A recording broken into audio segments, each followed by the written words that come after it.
ମିଳିବ ନୂଆ ration card ଯୋଗ୍ୟ ହିତାଧିକାରୀଙ୍କୁ ସରକାର ବଡ଼ ଘୋଷଣା କରିଛନ୍ତି।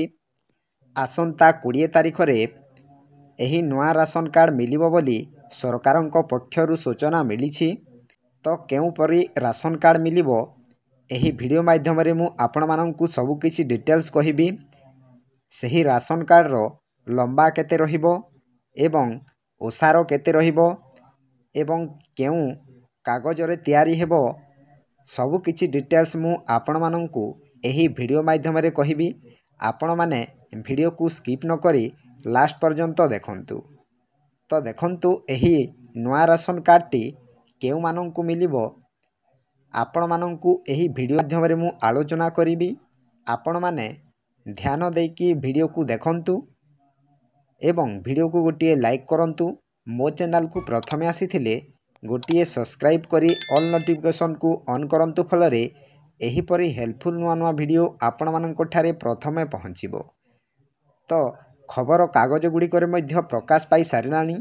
ମୁଁ ସେହି ଖବର କାଗଜରେ କ'ଣ ପ୍ରକାଶ ପାଇଛି ମୁଁ ଏହି ଭିଡ଼ିଓ ମାଧ୍ୟମରେ ସବୁକିଛି ଡିଟେଲ୍ସ ଆପଣମାନଙ୍କୁ କହିବି। ତ ଡେରି ନକରି ଚାଲନ୍ତୁ ଭିଡ଼ିଓକୁ ଷ୍ଟାର୍ଟ କରିବା। ଏହି ଖବର ଓଡ଼ିଶା ଭାସ୍କର 12:01 PM ପ୍ରକାଶ ପାଇଛି ଆଜି। ତ ଆସନ୍ତୁ ଜାଣିବା ଏହି ଓଡ଼ିଶା ଭାସ୍କରରେ କ'ଣ ପ୍ରକାଶ ପାଇଛି। ଯୋଗ୍ୟ ହିତାଧିକାରୀଙ୍କୁ ମିଳିବ ନୂଆ ରାସନ କାର୍ଡ। ଏହି ନୂଆ ରାସନ କାର୍ଡ ବଣ୍ଟନ ପାଇଁ ଘୋଷଣା କଲେ ସରକାର। ହିତାଧିକାରୀଙ୍କୁ ମିଳିବ ରଙ୍ଗୀନ ration card. BDO municipal commissioner issue କରିବେ କାର୍ଡ। ଦେଖନ୍ତୁ ଆଜ୍ଞା, ଯୋଗ୍ୟ ହିତାଧିକାରୀଙ୍କୁ ମିଳିବ ନୂଆ ରାସନ କାର୍ଡ। ଯେଉଁମାନେ ଅଯୋଗ୍ୟ ଥାଇ ମଧ୍ୟ ରାସନ ସାମଗ୍ରୀ ପାଇପାରୁଥିଲେ ରାସନ କାର୍ଡରେ, ସେମାନେ ରାସନ କାର୍ଡ ସରକାରଙ୍କୁ ଫେରାଇଛନ୍ତି। ବହୁତ ଅଯୋଗ୍ୟ ହିତାଧିକାରୀ ରାସନ କାର୍ଡ ଫେରାଇଛନ୍ତି। ତ ଯେଉଁମାନେ ଯୋଗ୍ୟ ଅଛନ୍ତି ସେମାନଙ୍କୁ ରାସନ ନିହାତି ମିଳିବ। ତ ଆସନ୍ତା 20 ତାରିଖରେ ମିଳିବ ବୋଲି ସରକାରଙ୍କ ପକ୍ଷରୁ ସୂଚନା ମିଳିଛି। ଏହି ନୂଆ ରାସନ କାର୍ଡ ବଣ୍ଟନ ପାଇଁ ସରକାର ଘୋଷଣା କରିଛନ୍ତି। ତ ହିତାଧିକାରୀଙ୍କୁ ନୂଆ ରଙ୍ଗୀନ ରାସନ କାର୍ଡ ମିଳିବ ବୋଲି ସରକାରଙ୍କ ପକ୍ଷରୁ ମଧ୍ୟ ସୂଚନା ମିଳିଛି। ତାପରେ 20 ଏପ୍ରିଲ ସୁଦ୍ଧା ବା ଆସନ୍ତା 20 ତାରିଖରେ ରାସନ କାର୍ଡ ପ୍ରସ୍ତୁତ କରାଯିବ।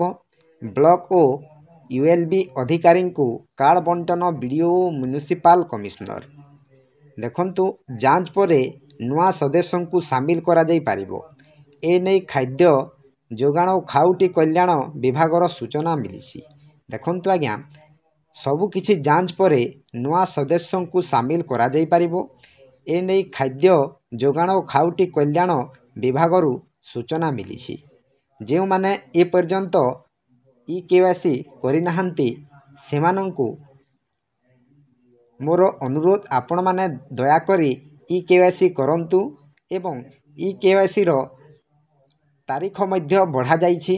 ତ ସେହି ତାରିଖଟି କ'ଣ ରହିଛି ମୁଁ ଆପଣମାନଙ୍କୁ ଭିଡ଼ିଓ ମାଧ୍ୟମରେ କହିବି। ଏବଂ ନୂଆ ରାସନ କାର୍ଡ ମିଳିବ ଯେଉଁ, ସେହି ରାସନ କାର୍ଡର ଲମ୍ବା ଏବଂ ଓସାର ଏବଂ କେଉଁ କାଗଜରେ ତିଆରି ହେବ ଏବଂ କେଉଁପରି ଲମିନେସନ୍ କରାଯିବ ତାହା ମଧ୍ୟ ଭିଡ଼ିଓରେ ମୁଁ ଆପଣମାନଙ୍କୁ କହିବି। ଆପଣମାନେ ଦୟାକରି ଭିଡ଼ିଓକୁ ସ୍କିପ୍ ନକରି ଲାଷ୍ଟ ପର୍ଯ୍ୟନ୍ତ ଦେଖନ୍ତୁ। ତ ଦେଖନ୍ତୁ, ଏପ୍ରିଲ 6 ତାରିଖରେ ରାସନ କାର୍ଡ ସହ ଆଧାର ଲିଙ୍କର ସମୟସୀମାକୁ ବୃଦ୍ଧି କରାଯାଇଥିଲା। କେନ୍ଦ୍ରୀୟ ଖାଦ୍ୟ ସୁରକ୍ଷା ବିଭାଗ ଏକ ଅଧିସୂଚନାରେ କହିଥିଲେ ଯେ ଏବେ ଜୁନ 30 ଯାଏଁ ରାସନ କାର୍ଡ ସହ ଆଧାର ଲିଙ୍କ କରାଯାଇପାରିବ।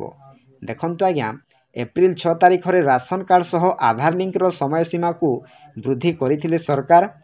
ତାପରେ କେନ୍ଦ୍ରୀୟ ଖାଦ୍ୟ ଓ ସୁରକ୍ଷା ବିଭାଗ ଏକ ଅଧିକ ସୂଚନାରେ କହିଥିଲେ ଯେ ଏବେ ଜୁନ 30 ଯାଏଁ ରାସନ କାର୍ଡ ସହ ଆଧାର ଲିଙ୍କ କରାଯାଇପାରିବ। ତାପରେ ଧାର୍ଯ୍ୟ ସମୟସୀମା ମଧ୍ୟରେ ଆପଣମାନେ ରାସନରେ ଆଧାର ଲିଙ୍କ କରିପାରିବେ, ଆଉ ସରକାରୀ ସୁବିଧାରୁ ବଞ୍ଚିତ ହେବେନି। ତାପରେ ଉପଭୋକ୍ତାଙ୍କୁ ଏବେ ରାସନ କାର୍ଡରେ ଆଧାର ଲିଙ୍କ କରିବା ପାଇଁ 3 ମାସର ସମୟ ଦିଆଯାଇଛି। ଦେଖନ୍ତୁ ଆଜ୍ଞା, ଧାର୍ଯ୍ୟ ସମୟସୀମା ମଧ୍ୟରେ ଆପଣମାନେ ରାସନରେ ଆଧାର ଲିଙ୍କ କରିପାରିବେ। ତାପରେ ଆଉ ସରକାରୀ ସୁବିଧାରୁ ଆପଣମାନେ ବଞ୍ଚିତ ହେବେ। ସବୁ ଯୋଜନା ଗୁଡ଼ିକ ଆପଣମାନେ ରାସନ କାର୍ଡରେ ପାଇପାରୁଥିଲେ, ତ ସେହି ରାସନ କାର୍ଡରେ ଆପଣମାନେ ମଧ୍ୟ ସେମିତି ପାଇପାରିବେ। तापर उपभोक्तांकु एबे राशन कार्ड रे आधार लिंक करबा पई 3 मासर समय सीमा को वृद्धि करा जायछि। तापर पूर्वरु मार्च 31 जाए राशन कार्ड रे आधार लिंक रो डेडलाइन रहिथिला। आउ एही समय सीमा सरी जिबा कारणरू अनेक लोक चिंतारे थिले। जेउ माने एही समय सीमा मध्य रे आधार लिंक करि नथिले सेमाने चिंतारे पड़ी जाइथिले। देखंतु आज्ञा आपण मानक पई खुशी खबर आसिला।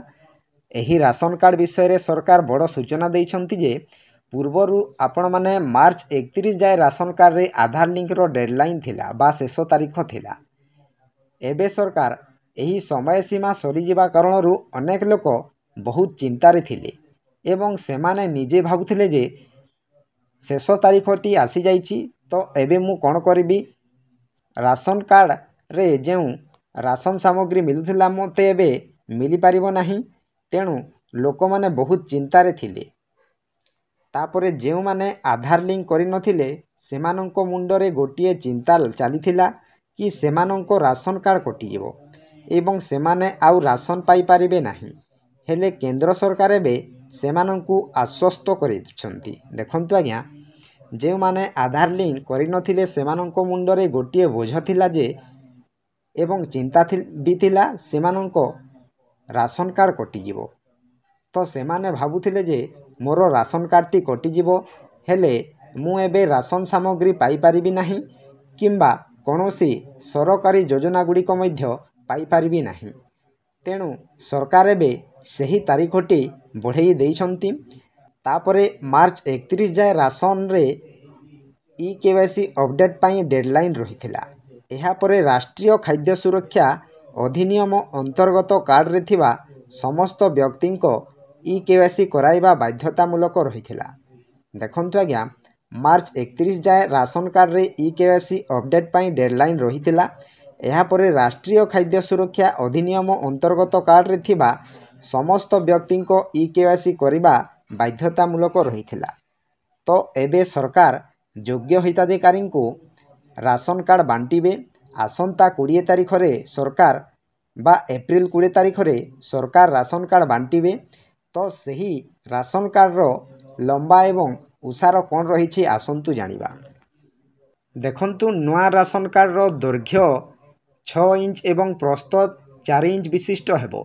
देखंतु आज्ञा जेउ एबे नुआ राशन कार्ड टी मिलिबो सही राशन कार्ड रो लंबा रही 6 इंच एवं ओसार रही 4 इंच।